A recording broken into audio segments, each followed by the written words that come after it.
I just had to go. My engine took its final sigh, and I could hear the sirens cry. God, I was thankful for my life. We really cut it close. The signs were saying run away from anything that takes your freedom. Acted like I didn't see them, but aren't we all that way?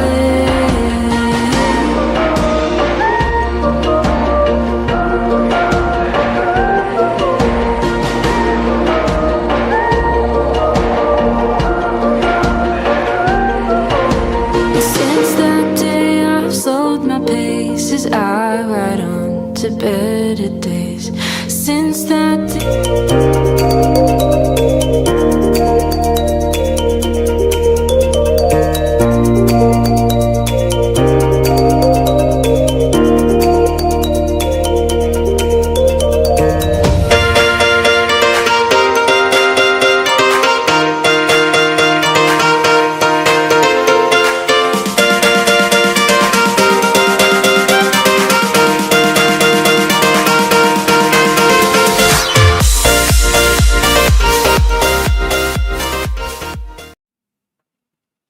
Assalamualaikum and a very good morning to all our viewers. Welcome to the National Institute of Health Continuous Medical Education Session 2023, organised and brought to you by Sektor Sumber Maklumat Penyelidikan NIH. NIH CME is a series of online medical education sessions which provide platform for NIH researchers to share their expertise and research. Today's CME will be presented by speakers from the Institute for Medical Research. So before we begin, let's have a look at IMR's corporate video. The Pathological Institute of Kuala Lumpur was established in 1900 by the Resident General of British Malaya, Sir Frank Swettenham. Its aim was to promote the health status of the local population and to explore the great and unknown field of tropical medicine. The institute was renamed as the Institute for Medical Research, or IMR, a year later. Initially, the focus of its research was on beriberi and malaria.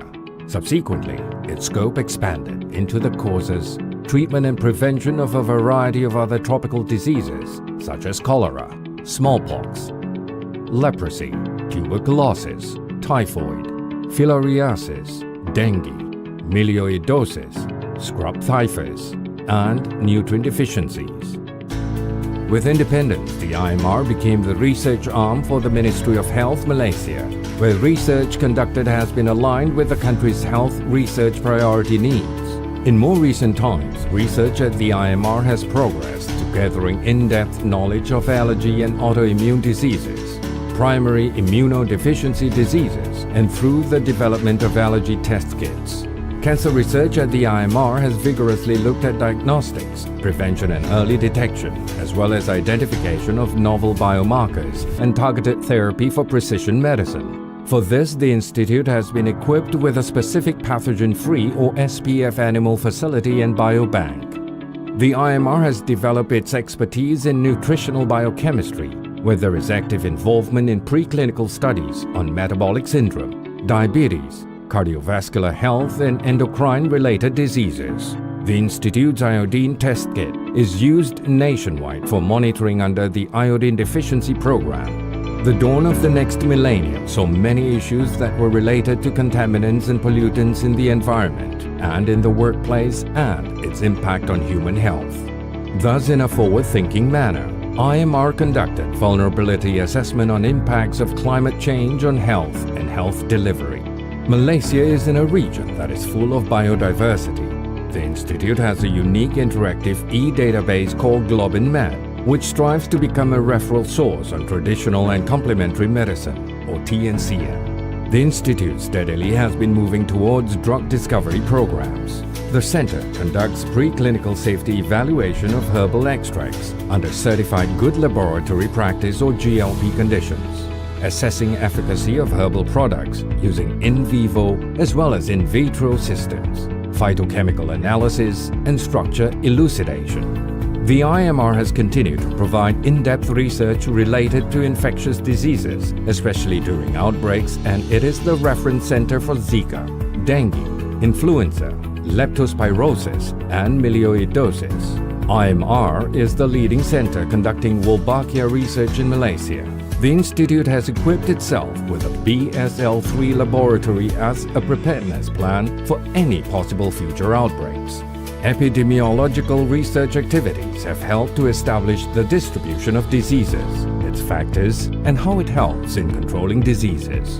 The IMR provides specialized diagnostic tests nationwide related to organ and blood stem cells transplants, diagnosis of inherited metabolic diseases, inborn errors of metabolism or IEM, genetic diseases and multiple myeloma. In the international arena, the IMR serves as World Health Organization or WHO regional and collaborating center for infectious and tropical diseases. Under various programs, the IMR has produced a few patented products ranging from insecticides, fungi, dengue, chikungunya, saliva and forensic test kits, mosquito detector and trap, paint, anti-cancer toxin, and many more, from which some of the patented products have been commercialized. The 116 completed years of the Institute's illustrious service continues, with new challenges and higher pursuits as the IMR transforms its biomedical facility to support research both nationally as well as internationally. IMR to be a world-renowned institution for biomedical research.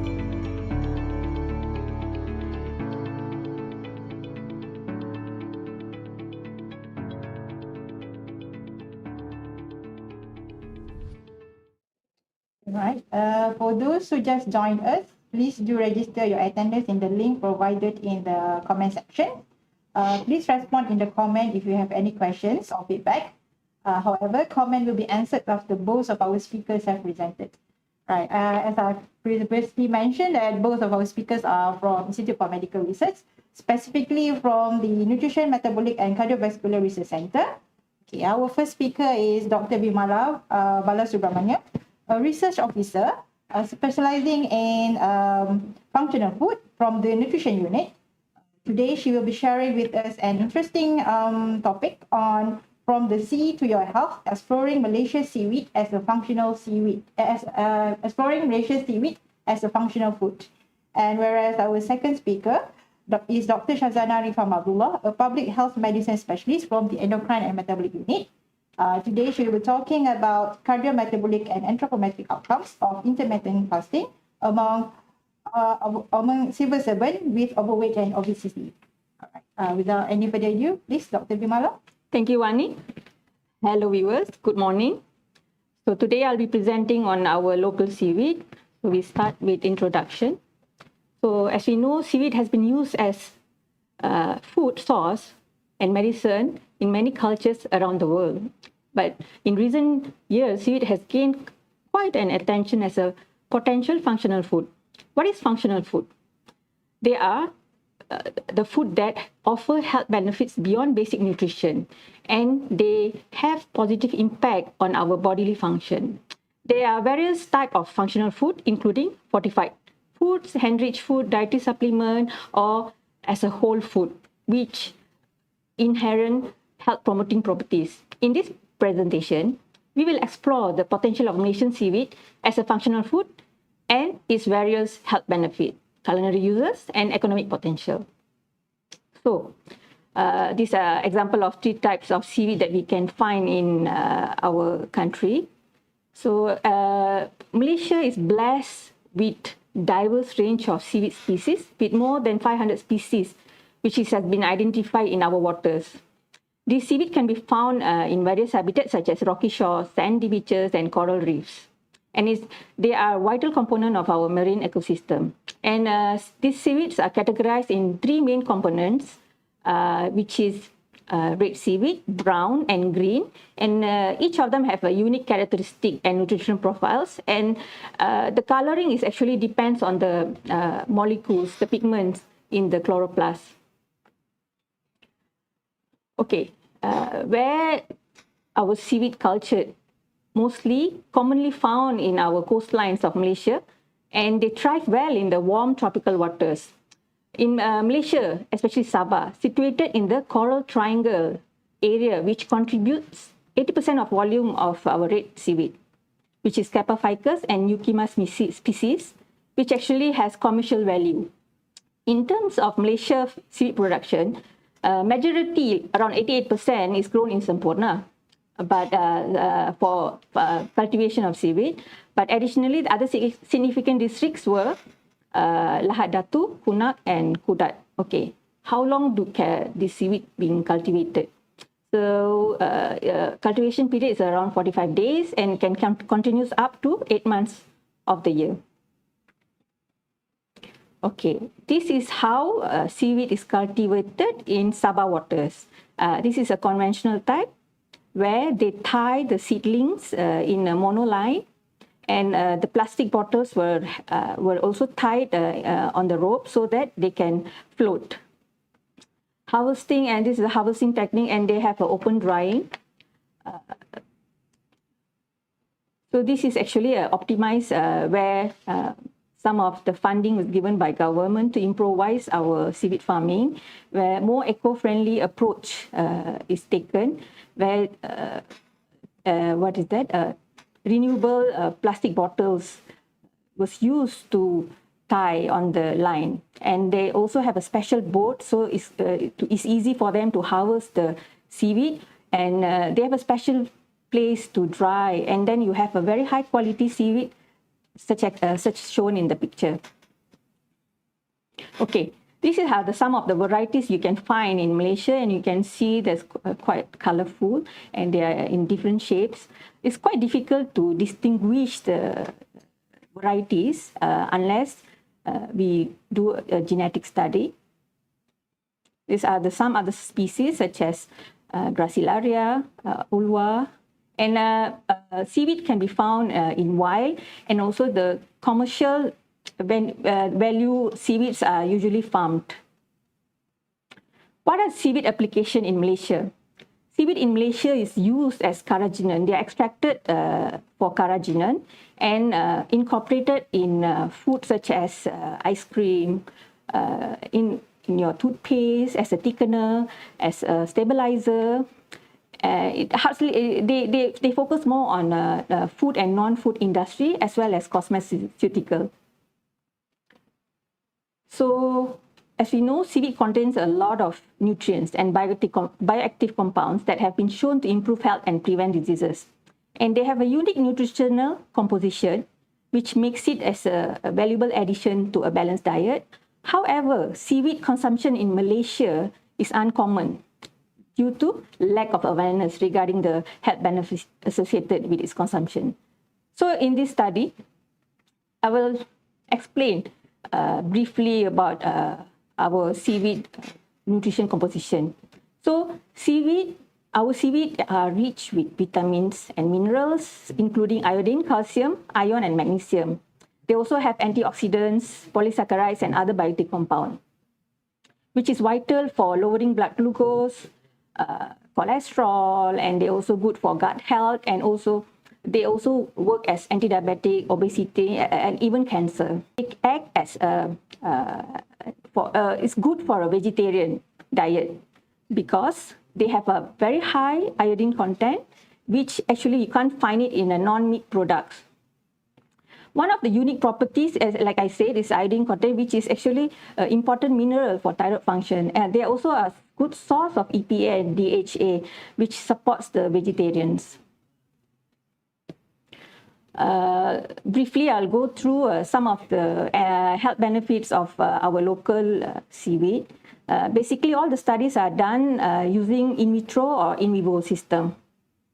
So this is Padina. It's a brown seaweed that you can find in Tioman Island. And usually you can find along the coast, and it's consumed by the coastal. However,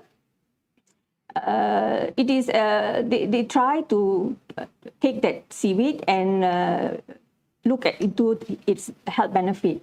And they found that, research found that it lowered the plasma glucose in the induced diabetic rats. Yeah, this one could be due to their polysaccharides. Another study by Mort Sakari suggested that sargassum, another brown seaweed that we can find it in Sabah, reduce hyperglycemic and also dyslipidemia in diabetic rats. Other health function is like immune system support, and this is due to compounds which present like fucoidones, olwans, which show to exhibit immunomodulatory effects. Usually how the mechanism works is these compounds stimulate the activity of immune cells, the production of cytokines, and promote an appropriate immune response. Seaweed contains soluble and insoluble fiber, which aids in anti-obesity in people who consume it. And they also promote a lot of beneficial gut bacteria. And the dietary fiber components suggested to improve health through fermentation by the colonic microbiota, which can favorably alter gut microbial composition. And this, they also enhance the production of health-associated volatile fatty acids, such as acetate, propionate, and butyrate. And some in vitro studies showed carrageenan from Kappa ficus has anti-cancer. They also, Batachun also reported that sargassum showed anti-cancer activities against human cancer cells. This could be contributed by compounds such as fucoidone, floriglucinol, fucosterol, which have antioxidant activities. Okay, how can we incorporate this seaweed in our culinary? As we know, seaweed has a long history line, particularly in Asian, including Malaysian dishes. So commonly how we eat, we incorporate it in traditional dishes, since they have a unique flavors. For example, states from northern, states from like Kelantan and Terengganu, they use the seaweed called sare as a ulam. And beside that, you can actually add the seaweed into soups, stews, and also stir fry, adding the distinct umami flavor.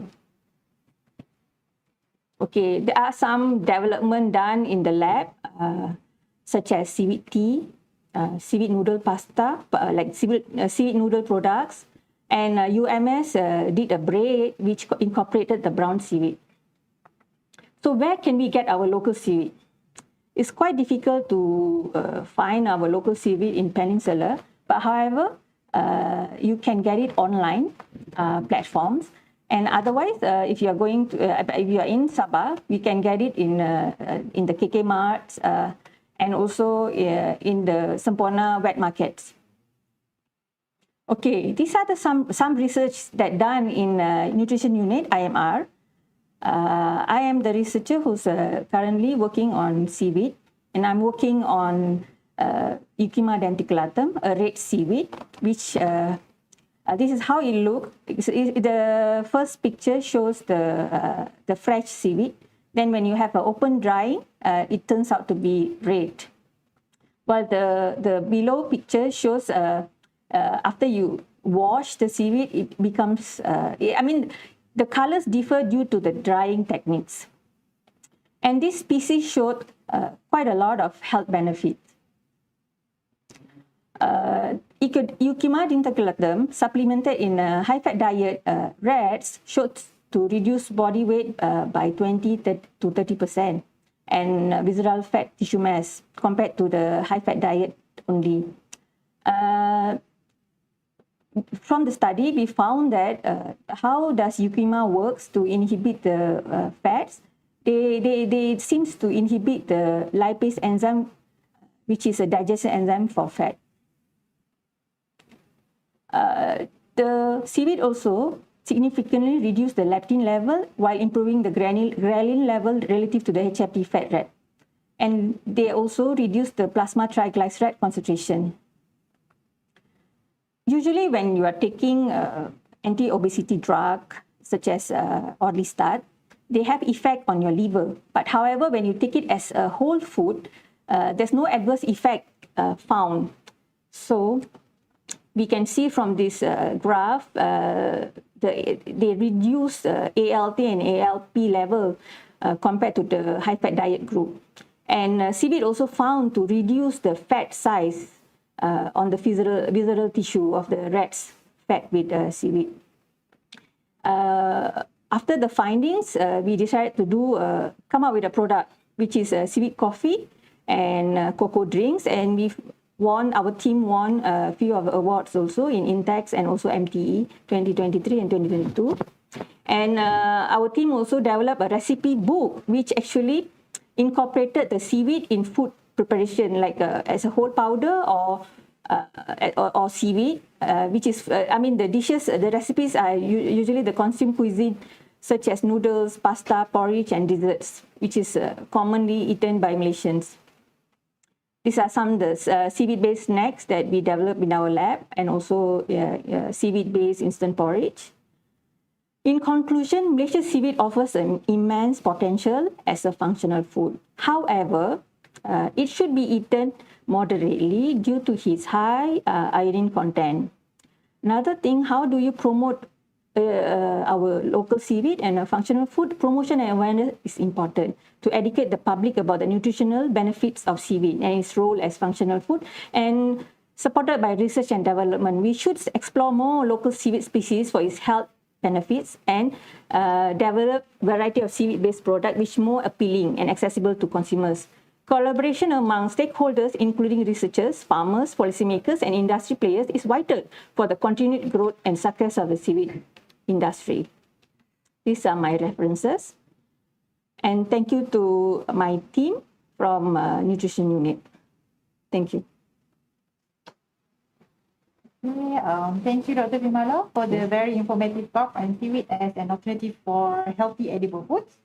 Okay, just a gentle reminder for those who just joined us, please do register your attendance in the link provided in the comment box, and please respond in the comment if you have any questions or feedback. Now let us move on to our second speaker, Dr. Shatana. Thank you, Dr. Wani. Assalamualaikum warahmatullahi wabarakatuh, and a very good morning to all. I'm Shadana Rifamenti Abdullah.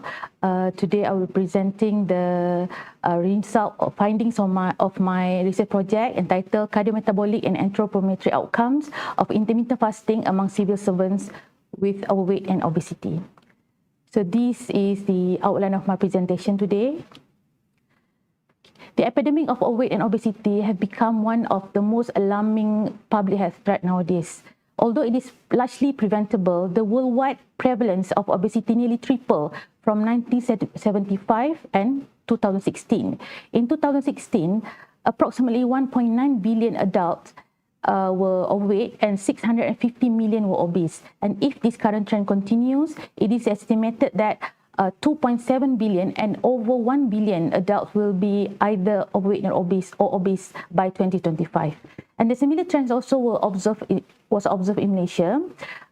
In 2019, the National Health and Mobility Survey reported that approximately 50.1% of adults in Malaysia either overweight or obese.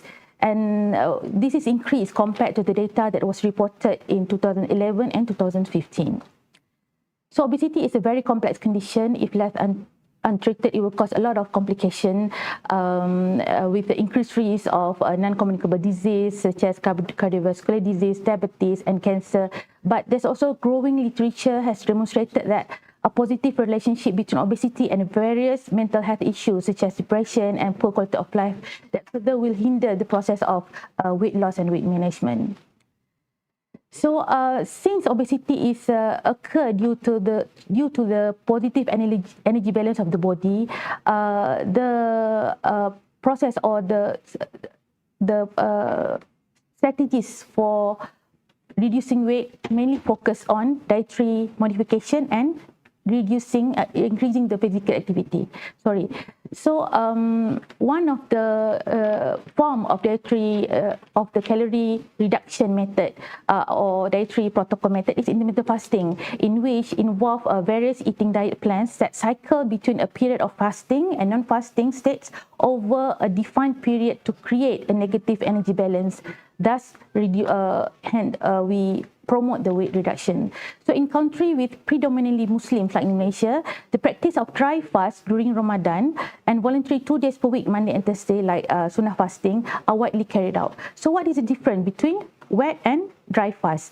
Wet fasting, or some might call water fasting, is a period of fasting in which no fluid or food were allowed except for 0-calorie beverages like plain water, like black coffee with no sugar. Whereas dry fasting is a fasting in which complete fasting without food or food or fluid intake.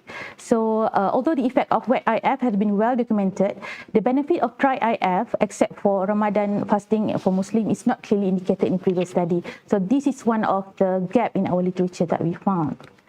Another practical method for calorie restriction is portion control. When we control the portion size, at the same time we control the calorie intake. So this portion control method has been widely practiced all around the world, depending on their culture and also their eating habits. In Malaysia, we have Malaysian healthy plate, or we call it pinggan sihat. So this Malaysian healthy plate actually created to translate the messages in the Malaysia Dietary Guideline and Malaysia Food Pyramid since 2010, and it is actually a visual tool that emphasizes the quarter half concept, the suku-suku separuh, that helps to ensure the intake of food is within the recommended guideline. So specifically, it's a practical method that divides, single meal method actually, that divides our plate into a quarter plate of grain and grains product, a quarter plate of fish, poultry, meat or egg, and also half plates of fruits and vegetables. So yes, although this policy has been introduced since 2016, the effectiveness of this Malaysian healthy plate in improving the cardiometabolic risk and also reducing weight is still lacking in Malaysia. So because of this factor, we established this study with the aims to determine the cardiometabolic, anthropometric, dietary intake and quality of life changes among overweight and obese civil servants following the two intervention, a combined intermittent fasting and healthy plate, IFHP, and healthy plate intervention, and also to explore the participants' experiences throughout the study. However, during this presentation, I will only present the finding for cardiometabolic and anthropometric changes.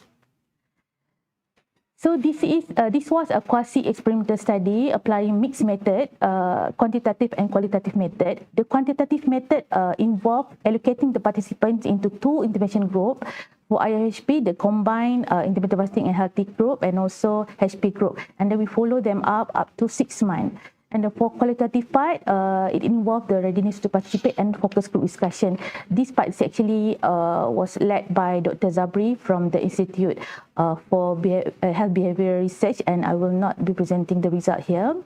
So our study involved workers aged 19 to 59 years with BMI of more than 23 and or more, meaning that overweight or obese, ready to participate in the intervention and provide the informed consent. So the participants were allocated in the intervention group depending on the place of they were stationed or they were working at that time. For those who are working at institutes in NIH and Setia Alam were allocated in IPHP group, and those who work at Jalan Pahang in IMR and also Institut Latihan Kementerian Kesihatan Malaysia was allocated in HP group. So for intermittent fasting, the dietary protocol, dry fasting from dawn to dusk, about 13 hours, like what we practice during our Ramadan fasting. Participants were encouraged to have a meal or sahur before dawn, and no food and drink was allowed after dawn, and fasting adherence were recorded twice weekly. As for healthy plate, we advise the participant to practice HP healthy plate concept for all three main meals per day. However, the practice of at least one HP meal per day was counted as adherence to the dietary protocol. So this protocol monitored through a daily record of a food intake picture. So they need to send the picture to our research assistant once per day. So to summarize, participants in IFHP group need to dry fast from dawn to dusk for 2 days per week on Monday and Thursday, and the practice of the HP concept for the rest of the week, meaning that 2 and 5. And they no need to follow the HP diet during fasting. They're not obligated to follow the HP diet during the fasting day. And for participants in the HP group, they need to practice the HP concept every day, 7 days per week. So our study divided into two phases, recruitment and intervention phases. The participants were invited to join in our study through the messages that we sent through the phone, emails, and also Google form. And also those who were interested will then check their eligibility to inclusion and exclusion criteria, including the BMI. And those who were eligible then were screened again through the readiness to participate screening, which was conducted through face-to-face interview. And during the interview, we assessed their motivation, their willingness to commit, and then their enthusiasm to join our study. So only those who are ready to join, to participate, were invited to join our study officially. Our intervention phase lasted for 6 months, in which 3 months in supervised phase, another 3 months in unsupervised phase. So the participants started the intervention according to their intervention group. During the supervised phase, those in the IFHP group will be reminded to fast twice weekly on the eve of the fasting day, and then all the participants need to send a picture of the meal to our research assistant every day. So during the unsupervised phase, there's no no fasting reminder, no meal picture need to be sent or received during this phase. And the data collection was conducted 3 time points during our intervention, during baseline, month 3 after the unsupervised phase, and at month 6 after the unsupervised phase. So these were the outcomes of our study that we measure in our study. That we measure the demographic, anthropometric, quality of life, physical activity, nutrient intake, and biochemical data. However, during this particular presentation, I will only present the result in anthropometric body composition and also some of biochemical outcome. All right, a little bit on data analysis. Yes, we use the SPSS software, and to determine the changes in outcome following the intervention, the generalized estimating equation GE analysis was performed, adjusted for age, ethnicity, and sex. All right, we move on to results. Overall, there were 302 volunteers interested to join our study. However, after underwent the 2 stages of screening, only 177 were participated in our study, in which 91 of them in IPHP group and another 86 in HP group. So during the supervised intervention, supervised phase, 28 of them will withdraw, and another 27 will withdraw during unsupervised phase. So in the end, 63 participants and 59 from IFHP and HP group respectively completed our study. So we go to the result, the basic characteristic of participant at the baseline. There were majority of our participants were females, 83.1%, and majority of them were Malay, 79.6%. There's no significant differences in BMI category at baseline. In terms of body composition, also there's no significant differences in body composition between the intervention group, and also for blood parameters, also there's no significant differences in blood parameters at the baseline. So we like this because it's we started with fair and square. So changes in anthropometry, I combine body weight and BMI. So within the IPHP group, there is a significant reduction in weight and BMI at month 3 and month 6 compared to baseline. However, there's no significant changes was observed between month 3 and month 6. In IPHP group, however, there's no significant changes. There's changes, but the changes was not significant at any point of time during our intervention. And there's no significant difference in between group changes that was observed. Okay, in view of waist and hip circumferences in IFHP group, as you can see, there's no significant changes between month 3 and baseline. However, as you can see, there's significant reduction in both waist and hip circumference at month 6 versus baseline and also month 3, meaning that only month 6 we can see the significant changes. The similar trend also was observed in HP group. But there is a significant increase in hip circumference alone at month 3 compared to baseline. And then significant reduction was observed in both waist and hip circumference at month 6 compared to baseline and month 3. Okay, so meaning that there's both showed a positive result. There's no significant differences in between group changes. Okay, for changes in body composition, in IFHP group, we monitor body fat percentage, body fat mass, skeletal muscle mass, and visceral fat area. For body fat mass, as you can see, there's nice reduction trend in body fat mass from the baseline, significant reduction in all time point from the baseline, and also month 6 compared to baseline, and also month 6 compared to month 3. With this, which is very promising. For body fat mass also, there is a significant reduction in body fat mass at month 3 compared to baseline, and also month 6 compared to baseline. However, there is no significant changes between month 3 and month 6 in the supervised phase. Skeletal muscle mass, there's no significant changes at month 3 and month 6 versus baseline. However, as you can see, there's a significant increase in skeletal muscle mass at month 6 compared to month 3, which is a good result for us. And also, as you can see, the visceral fat area also, we have the nice reduction trend, significant reduction at all point of time, at month 3 versus baseline, month 6 versus baseline, and also month 6 versus month 3. Okay, for HP group, however, although we can see the trend, but the reduction is not big enough, not statistically significant. So there's no significant changes was observed at all time points for all the parameters that we measure for body composition. There's no significant differences in between group changes. So for changes in lipid profile for in IFHP group, there's significant increase in total cholesterol at month 6 versus baseline. However, there's no significant changes observed at any other point. So this is quite contradicting result, because despite of a reduction in BMI and fat loss, we have a significant fat loss, but there's significant increase at month 6 compared to baseline. For LDL, there's no significant changes observed at all time point. For HDL, earlier there's significant increase in HDL at month 3 versus baseline. However, there's no significant changes between month 6 versus baseline, but there's significant decrease in HDL at month 6 versus month 3. Triglyceride, there's no significant changes observed at all time point. Okay, for changes in HP group, initially there's no significant changes month 3 and month 6 compared to baseline. However, as you can see, there's significant reduction in total cholesterol at month 6 compared to month 3. So as you can see, this is a promising result.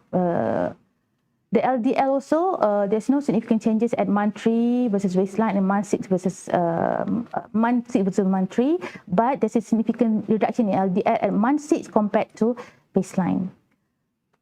HDL, again, there's significant increase at month 3 compared to baseline. No significant changes at month 6 compared to baseline, but at month 6, there's significant decrease in HDL compared to month 3. Similarly with IFHP group. For triglyceride, there's no significant changes was observed at all time points. Okay, we move on to changes in glucose parameter, HbA1c. In IFHP group, initially there is significant increase in HbA1c at month 3 versus baseline. But there's significant reduction in HbA1c at month 6 when compared to baseline and also month 3, which is a good result. For HP, the trend is quite similar. There's significant increase earlier in HbA1c at month 3 versus baseline, but there's no significant changes in HbA1c at month 6 compared baseline. But when compared to month 3, there's a significant reduction in HbA1c at month 6. Again, there's no significant difference between group changes. I know it's quite a lot, but to summarize the finding, the combined IFHP diet has a significant effect on weight, BMI, body fat percentage, body fat mass, and visceral fat area after 3 and 6 months of intervention. After 6 months, a significant decrease in hip and waist circumference were observed among participants in both groups. Lipid profile showed a controversial result about contradicting finding among participants in IFHP group. HbA1c was significantly improved at month 6 in participants from both groups. However, no significant between group differences in outcomes changes for all parameters were observed. So a little bit on discussion on improvement in anthropometric outcomes and body composition.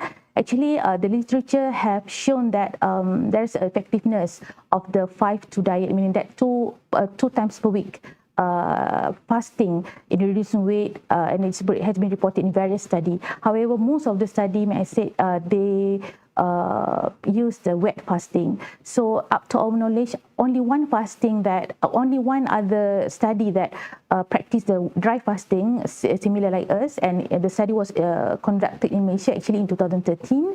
However, they combined the dry intermittent fasting with calorie restriction. Okay, I think they reduce the calorie intake about 300 to 500 habitual calorie intake per day for each participant.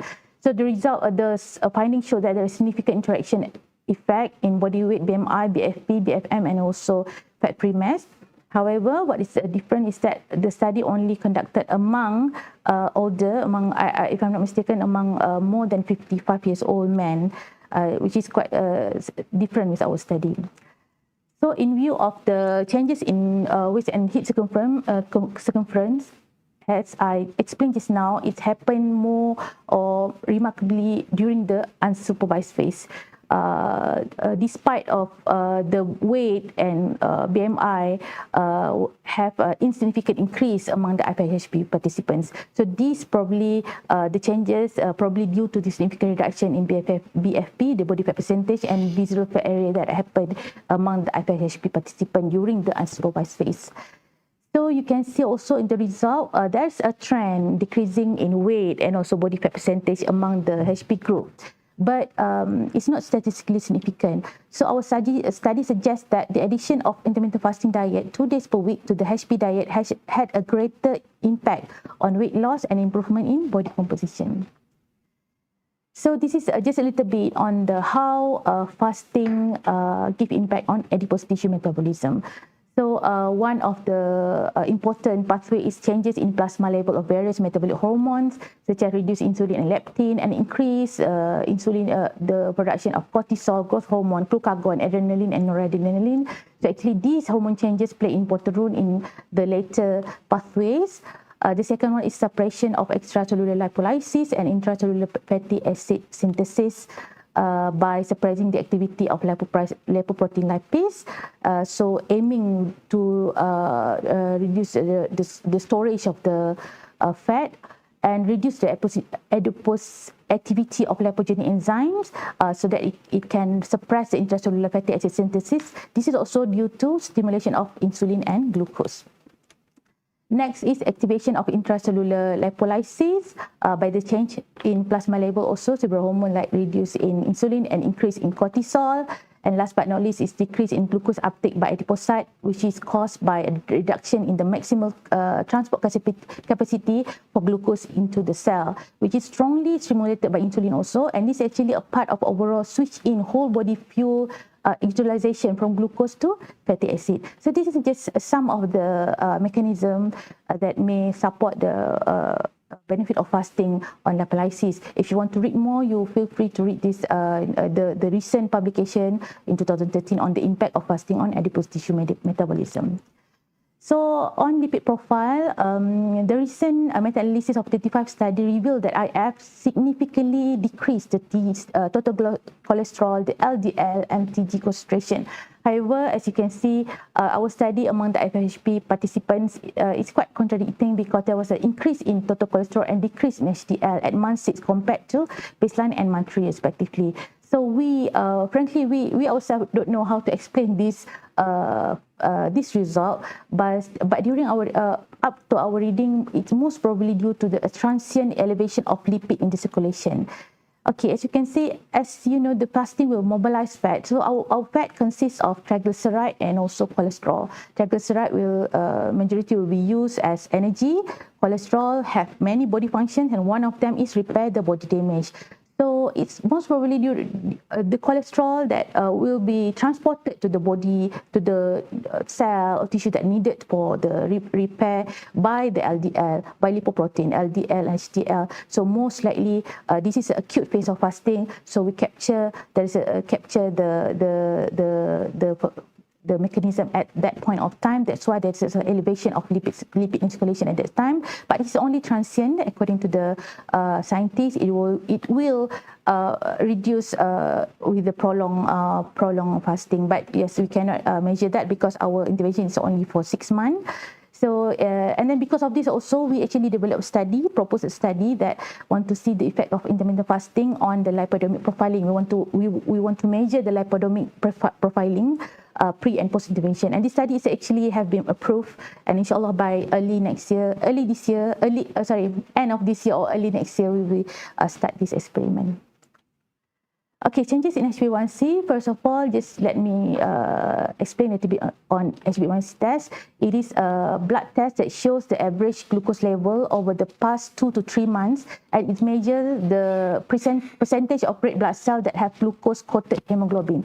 So glucose in our body will bind to the hemoglobin, a protein in our red blood cell. So the higher the glucose, the higher the HbA1c percentage. So in our study, the HbA1c significantly reduced at month 6 compared to baseline and month 3 in IFHP. So a little bit on how fasting reduce glucose level. Actually, the mechanism is intercorrelated to each other, come hand in hand with increased insulin sensitivity and reduced insulin resistance. So when we eat, actually the insulin was secreted in our body at the small amount throughout the day, but it will peak when we eat. So when we eat consistently, it will spike our insulin and make our cell to be less sensitive to the insulin. So when we fast, actually we at the same time we give our body to reset the metabolism and reduce the insulin and make our cell to be more sensitive to insulin, increase the insulin sensitivity. For decreased inflammation, our body inflame when we respond to stressor. So stressor is not only came by virus infection or germs. The process of metabolizing the food itself is a energy intensive process that put our body in oxidative stress, and this will cause the later stage will cause insulin resistance. And last but not least, the weight and body fat loss. As we know, fat is a strong factors for insulin resistance. So by loss in weight and fat, we will improve the insulin sensitivity. So the strength of a study is we apply both mixed method, the qualitative and quantitative, because we aim not only we want to measure the effectiveness of the intervention, but also we want to see what is the challenges, what is the issue when you practice the intervention, so that it can be improvised in the future program. And then this is one of the study that conducted to investigate the health impact of dry intermittent fasting twice per week. And our study also involved wide range of age, 19 to 59, and both sex, female and male, and perhaps it can allow more generalization of the findings. So the main limitation of our study is the effect of movement control, or the MCO, during the COVID-19 pandemic. So the implementation of MCO and work from home may limit the participants' physical activity, reduce their motivation towards weight loss, and also can affect their control over food intake. So for conclusion, yes, with the increasing in prevalence of obesity among adults, we not only need to search for a method for effective method for weight loss, but also the method that is practical, doable, easy to comply. So this study was established to determine the effectiveness of combined IFHP and HP in improvement of the anthropometric and cardiometabolic outcomes among overweight and obese civil servant.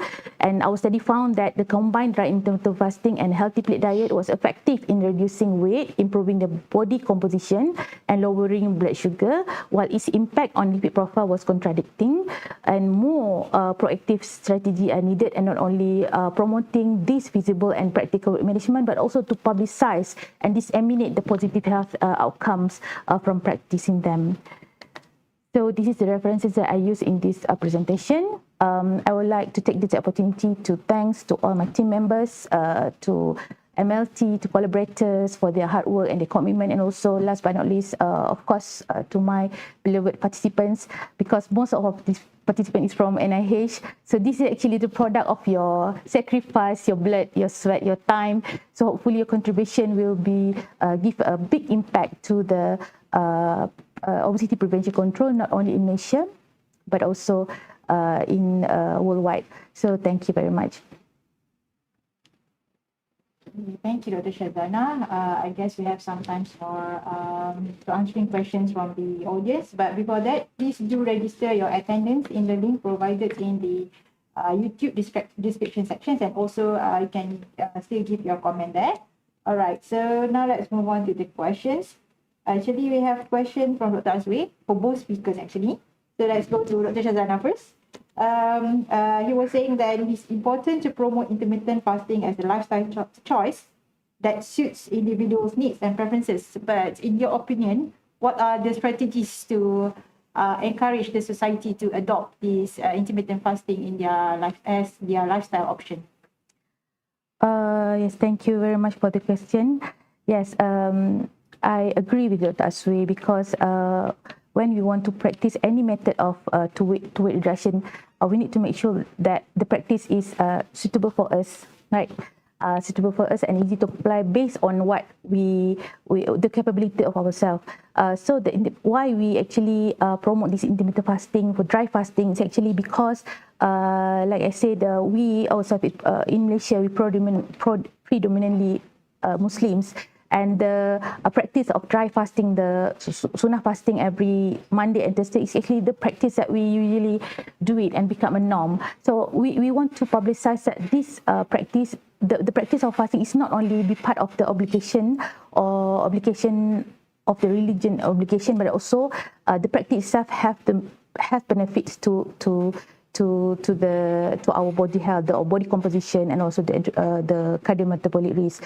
And actually it depends on if it becomes our practice, and hopefully when we know the health outcome of it, it can give more motivation towards practicing it. And regarding the suitability, actually, first is based on our own preference. Second is yes, we heard that some, for example, this intermittent fasting, some will give positive impact, and for other person is not give anything. There's no improvement, or even though you already practicing religiously. So I believe this problem have the reason behind this is beyond what I'm talking today. It most probably due to I don't know, maybe genetic preference, something like that. That's why we more towards genetic. The factor to genetic, whether some will have suitable to practice intermittent fasting or not. Actually, this is one of the plan for us to study by Dr. Shima, one of our team member. Also, we want to propose a study to look at the genetic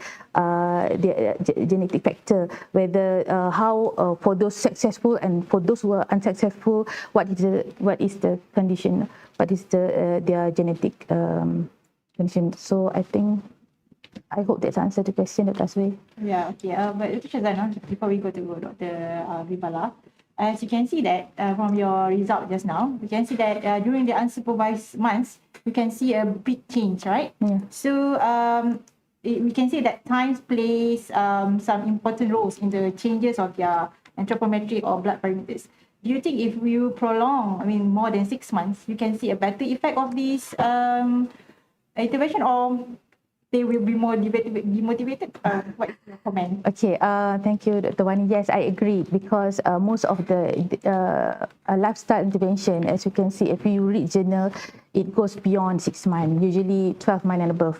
Okay, so yes, and initially in the starting of the study, we plan to do a 12-month period, 6 months in unsupervised phase, supervised phase, another 6 months in unsupervised phase. But we have several limitations, including the budgeting, and the most important thing is pandemic, COVID-19, because we conducted this study during pandemic, which is very, very difficult. And then believe me, if we prolong the study duration, we will have more withdrawal from the participants, because quite a number, the majority of withdrawal, actually about 43% of the withdrawal, because they cannot commit with the intervention. They give the reason because it's difficult for them when they work from home, difficult for them to control the food intake, difficult for them to fasting. At the same time, they need to cook for the for their family members, for their kids, and so on and so forth. And we also have quite a number of participants that refuse to come to the data collection because they're afraid of the risk to be affected by COVID-19. So if you ask me, yes, that's not the ideal duration, but that's the best that we can offer at that time, provided the limitation and barrier that we face. Thank you, Dr. Shazana. All right.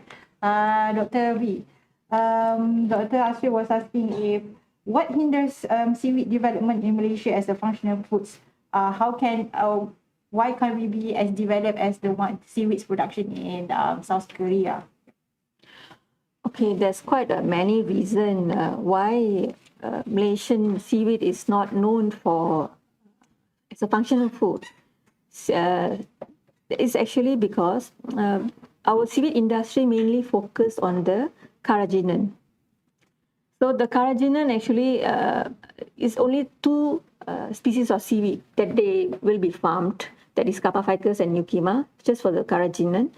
And what hinders the development is due to they don't diversify, and we still lack of research. There are many underutilized seaweed in Malaysia where need to be studied for its health benefit, and there's no promotion, lack of promotion also as a functional food. So, I'm doing research on one species, but there's many species, and then actually you need a big team for us to reveal our health benefit of our seaweed, and then promotion and availability also. So you can see that Sabah actually produce 88% of the seaweed production in whole Malaysia. But however, it's very difficult for you to find that seaweed, Sabah seaweed in Peninsula.